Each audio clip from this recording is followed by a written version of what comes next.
Gewoon bin er al goed in op de Dr. Algera Squalle, een zelfsportretmaatje. Vooral die andere leerlingen is er het help inschakelen van NHL-studenten Bieltje de kunst en vormjouwing.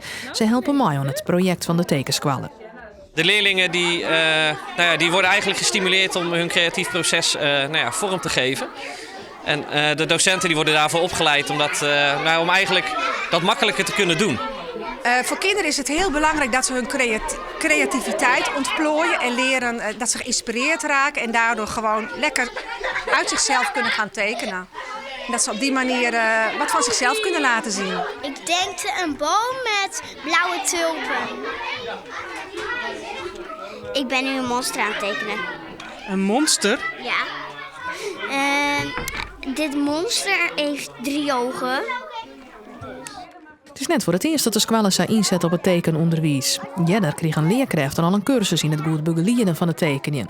En dat had vertuten. Het belangrijkste vind ik de materialenkennis en de kinderen inspireren door ze uit te dagen. Dus aantrekkelijke onderwerpen te bedenken en ook duidelijk aan de kinderen door te geven dat het wat ze maken, dat het goed is. En slaagt het net maar tekeningen, dan kunnen ben altijd nog op een orenwijze expressje kwijt.